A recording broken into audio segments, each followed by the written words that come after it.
The moon hung dim in the dark sky, its pale light illuminating the faces of 4 adventurers standing at the forest's edge. An uncanny silence filled the air, as if the earth itself was holding its breath, watching them. Elina wrapped her cloak tightly around herself. In her hand was an old compass, one that had never pointed true north. But tonight it was glowing faintly, pointing steadily toward the north. "This is it," she whispered. "The forest of the lost trees is near." Zarf, the group's mage, knelt down and traced lines in the soil with his fingers. Then he murmured softly, "This ground is alive. Every tree, every leaf is watching us. We must walk carefully." Kian, the archer, tightened his grip on his bow. "We didn't come this far just chasing fairy tales. If the heart of the forest is real, it could change everything." Tara smirked, resting her hand on the hilt of her sword. "Change everything.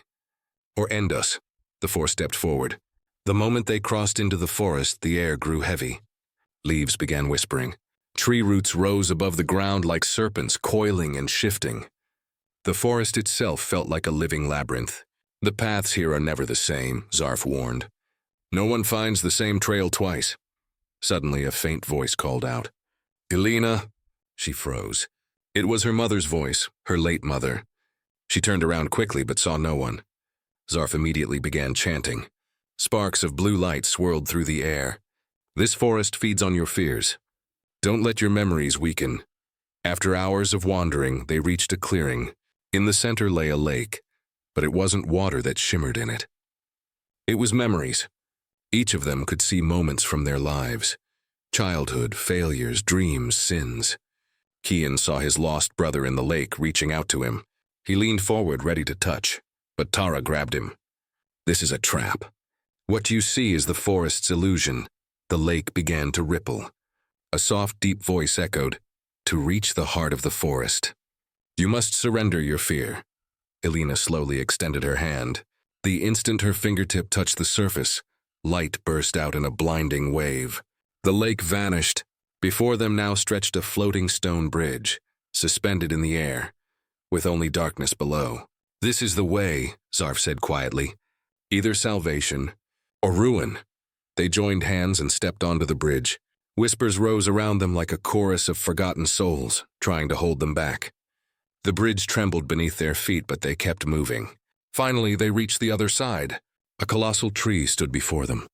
So tall, its crown disappeared into the clouds, its roots not buried in the earth, but curling upward into the sky. On its trunk, a glowing sigil was carved, "Heart of the Forest." As they approached, the ground rumbled. A face emerged from the bark, and 2 ancient, weary yet majestic eyes opened.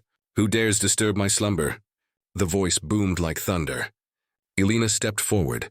"We seek understanding, not power. We want to know how this forest keeps its soul alive." The tree fell silent for a moment, then spoke again. "Many came before you, hungry for power. They all became part of this place."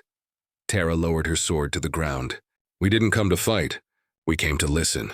The wind stilled.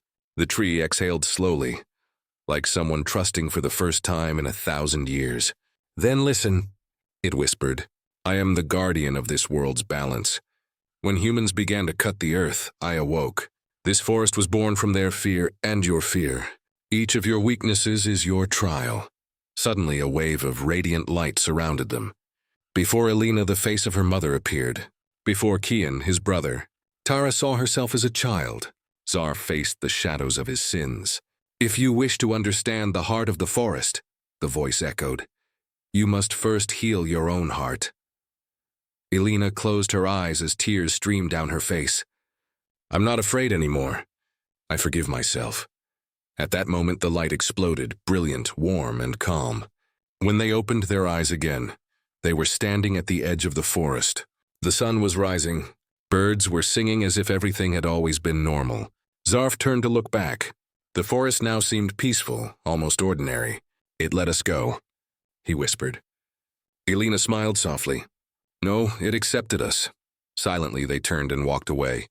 From that day on, no one ever got lost in that forest again, because no one came to fight it anymore. They came to listen. Epilogue. They say the heart of the forest still beats there, hidden deep within the trees, but only for those who have conquered their own fears. Because the real magic does not lie in the branches, but in the human heart.